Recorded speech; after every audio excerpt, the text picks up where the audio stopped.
Good morning, I'm Carl. Welcome to Coffee with the Garden Club.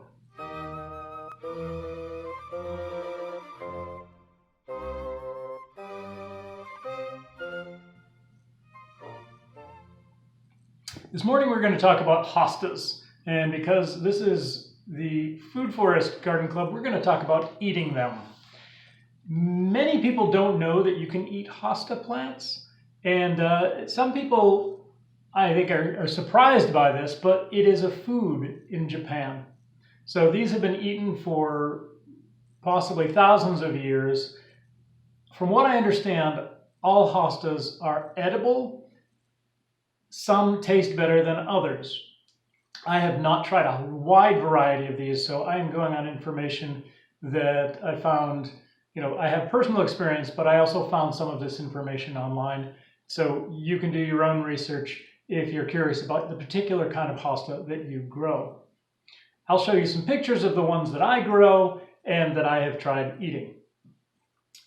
First off, how do you identify a hosta? You probably want to, once again, do a little bit of looking online, but a hosta plant is a broad-leafed perennial. It is in many cases, it is very cold hardy, so you can grow them all over the United States.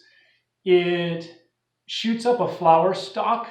In the case of my flowers, it's a purple flower, but I think there are different colors, and so you might want to take a look at that. I think they're usually in the purple, red, blue color spectrum, but I'm not entirely sure. So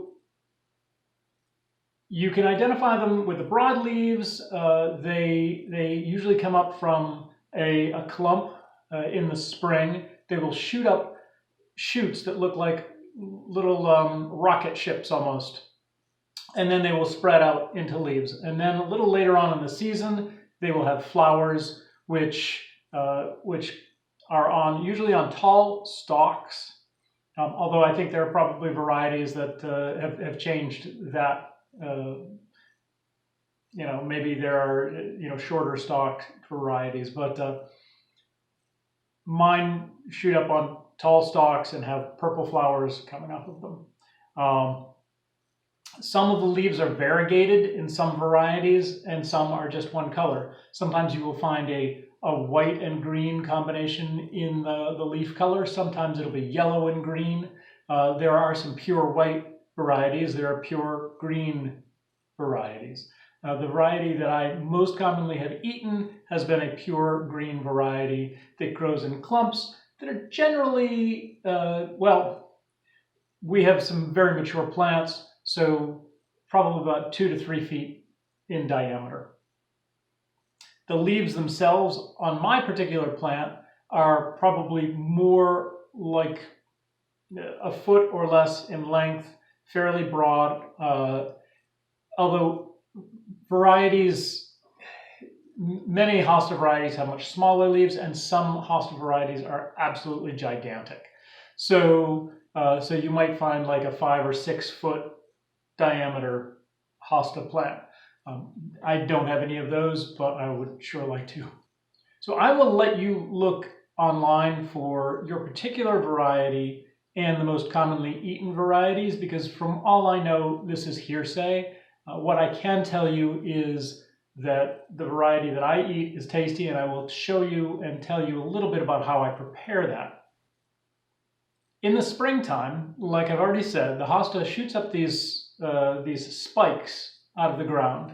And depending on the variety, these can be short or tall. The one that I have sends up about 4 inches of shoot before it starts unfurling and leafing out.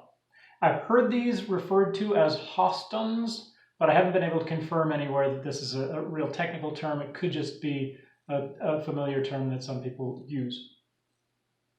So these, in the spring, the first edible part would be that shoot, and that is, in my opinion, one of the 2 best ways to eat hostas. You can also eat the leaves later in the season, but they need to be cooked a bit more, and sometimes they are more bitter, at least in the variety that I have. However, the spring shoots are absolutely delicious. They taste a bit like asparagus with a little bit more of a bite to it. And you would prepare them almost any way that you would want to prepare asparagus. You can steam them, and that's how I've most usually eaten them, but you can also roast them with a little bit of olive oil on it, and it only takes a short time to cook these hosta shoots. Whether you're steaming them or roasting them, it's usually a matter of just a few minutes. The roasting recipe I saw called for perhaps 5 to 10 minutes at a 400-degree oven. The steaming, I will put them in usually I will check them after maybe 3 or 4 minutes. Sometimes 3 minutes is a good bet. You might even check them a little sooner.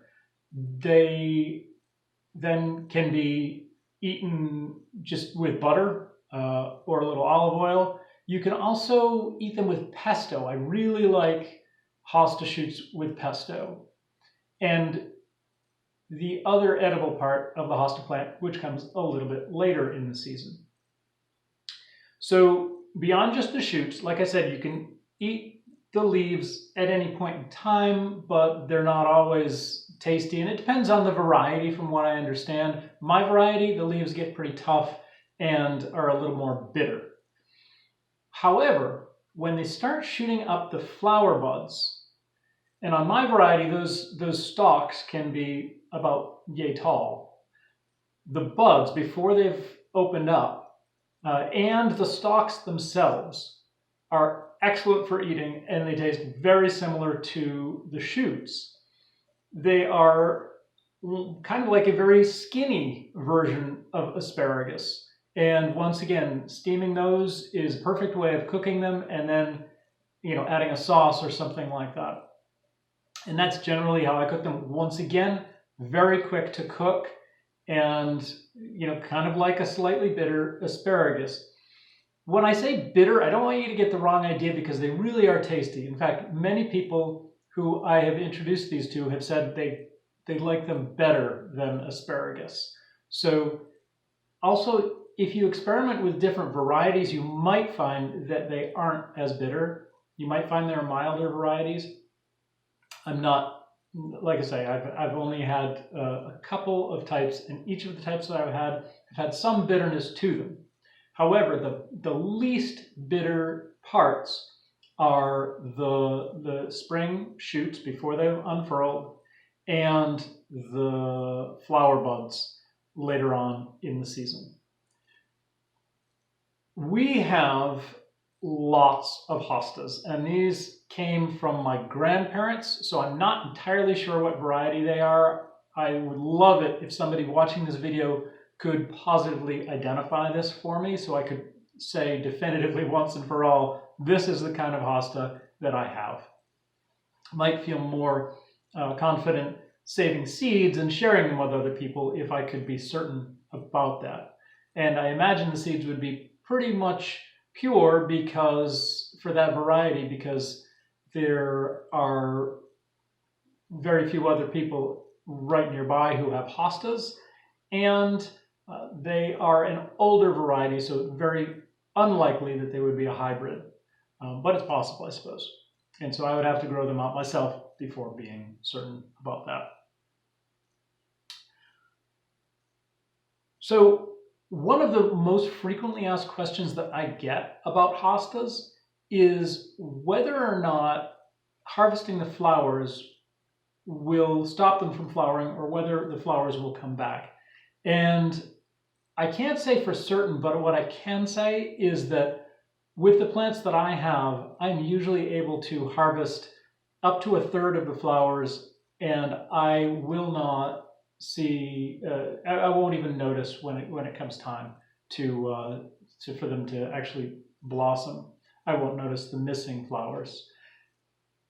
When you are harvesting those flowers, there's another frequently asked question, what part of the flower do you eat? And what I usually do is, you'll have this stalk, at least on my variety, you have a tall stalk and then some buds near the top. Now I will feel down that stalk until a part where it starts to get a little more woody, and I will just try and snap it with my fingers. And if I'm going to eat these fresh, which is generally the case, I'll cook them right away, then wherever it snaps easily is usually perfect in terms of tenderness for eating. So that is, and quite often that can be like 4 or 5 inches of stalk. It could even be more of the flower stalk on the kind that I grow. I think there are some varieties that shoot up perhaps fewer flower stalks. And if that's the case, or if you have a younger plant, I would be a little hesitant to get too aggressive about harvesting your flower stalks if you want to also enjoy the flowers. But I would try with a couple and maybe keep track and see, does it send up more flowers afterwards? So the third question that I often get is, are there any types that are not edible, types of hostas that are not edible?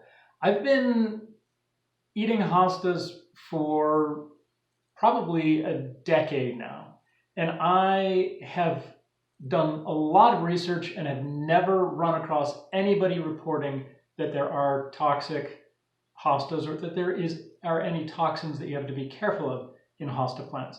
That said, there's always a chance that you could be allergic to any new vegetable that you try. So always approach new foods with caution. Try a little bit at first, especially if you're prone to allergies. And if that works, try a little bit more. Don't go all in the first time you eat them. And it is tempting to do that with hostas when you taste them and realize how good they really are. So I would start with a little bit, wait 24 hours and see how it goes. If everything's good, then feel free to eat more next time. One of the challenges with hostas is their short period when they're coming up out of the ground and before they leaf out. So when you still have those shoots, that period of time between shoot and leafing out can be very quick. So what I like to do is I like to cover my hosta plants with just a pile of leaves, and as they try to work their way through those leaves, they will stay tightly furrowed, and they will actually be taller and longer, and that is ideal for cooking. So, and this is kind of a blanching, like you might do with other vegetables that you want to eat before they've gotten the sunlight. And so you will have a paler vegetable, and I find that with my variety, that is preferable. So they're milder when they're pale, and once they get darker green, they have a stronger flavor to them. I like that flavor, but it's something that you can get too much of, and so instead of letting them grow in the sunlight, I try to cover them up with leaves. I've also done this with an upturned flower pot, if you have a large enough one, and that will keep the sunlight out. It will keep them, reaching and reaching and reaching up for the sun, and then you can remove that pot, and a bucket works too, and you will be able to harvest taller shoots. Another question is, how, when you're harvesting them, do you pick them? And I try to, in my case, actually snap them off as low down to the plant as possible. Some people I've seen cut them with a knife.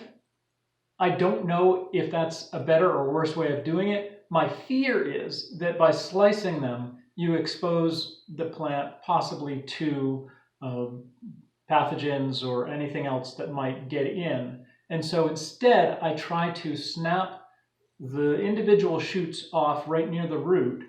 And that usually means that I've just got a little bit to trim off when I bring them inside. But it seems to expose less of the plant to sort of an open wound, which is what I try to avoid. I don't know if that's better or worse. My plants are so tough that I don't worry too much about it. But that's how I do it, and also it helps me because for me, it's important to reduce the size of these plants. They grow very close to my parents' summer cottage, and sometimes they will hold the dampness in next to the house. And so I actually want to move them away from the house, and so I will snap them off, or I will break them off on the side that's closer to the house so that the hostas don't encroach on the foundation and also don't keep the lower parts of the siding damp all summer long. So that's kind of like a helpful way that I can prune these back and at the same time get myself a really nice side dish for lunch or dinner, and sometimes even breakfast. I have been known to head out to the hostas very early in the day and harvest some for breakfast. So anyway, that is all about hostas. I hope that you have a chance to try these soon. As the spring rolls along in your region, you should start to see these spikes coming up, and hopefully you can identify them correctly. You really want to make sure that you do, because if you are eating something that's not hostas, they could be toxic. So make sure you identify them properly.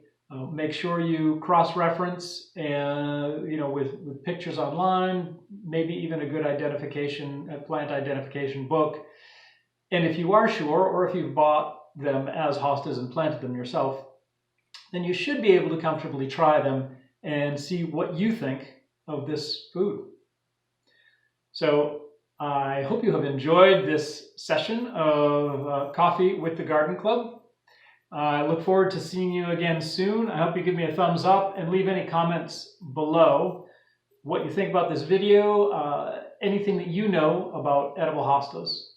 Please also feel free to visit the website, which is foodforestgardenclub.org. I look forward to seeing you again soon. Enjoy your coffee.